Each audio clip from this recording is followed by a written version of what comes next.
May kaya kami mga lablab nung nabubuhay pa yung tatay ko. Kaya nung nawala yung tatay ko, sobrang hirap. Ang hirap. Grabe ang hirap mga lablab. Gumuho yung mundo ko mga lablab nung nawala yung tatay ko. Doon na kami nagkawatak-watak magkapatid. Hanggang sa lumuwas ako dito mga lablab sa Maynila. Nakikipagsapalaran mga lablab. Grabe, sobrang hirap. Ang hirap ng walang magulang na mag-ano sa'yo.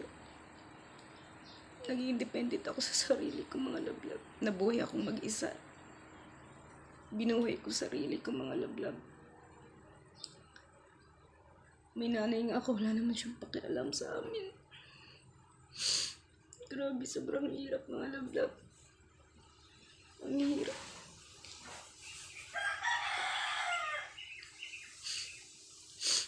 Minsan iniisip ko, ano ba to? Wala nang katapusan yung problema ko.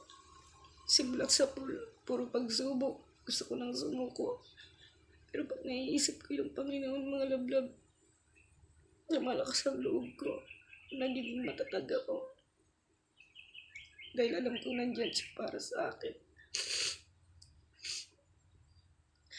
Alam kong hindi niya ako pababayaan. Hanggang sa nagkaroon ako ng kalibiin mga lablab. Nagkaanak kami. Tapos isa pa yung mga lablab, nilayo niya yung anak ko. Grabe, sobra akong mabaliw. Nung time na nilayo niya ang anak ko, halos mabaliw ako. Hindi ako makakain mga lablab. Nilayo niya ang anak ko. Hanggang ngayon hindi pa kami nagkita ng anak ko. Grabe ang hirap. Sobrang hirap mga lablab. Sobrang hirap. Ngayon mga lablab, kumakapit ako sa Panginoon mga lablab.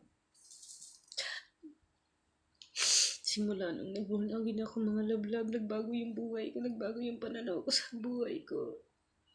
Naging matatag ako.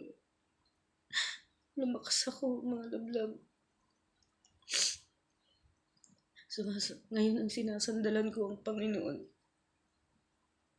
Dahil mag-isa lang ako sa buhay ko mga lablab. Alam ko nandyan lang siya para sa akin. Alam ko hindi niya ako pababayaan. Grabe, sobrang hirap mga lablab.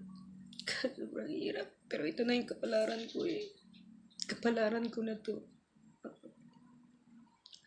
Hindi ko na to mababago. Ngayon wala akong ibang ginagawa kundi mag-pray gabi-gabi. Umaasa. Alam kong nandyan ang Panginoon, hindi niya ako pabayaan. Alam kong ang Panginoon lang lahat ang makakatulong sa akin at wala nang iba pa. Sobrang hirap. Sobrang hirap ng nararanasan ko sa buhay ko mga lablab. Grabe, sobrang hirap. Sobrang hirap. Grabing hirap.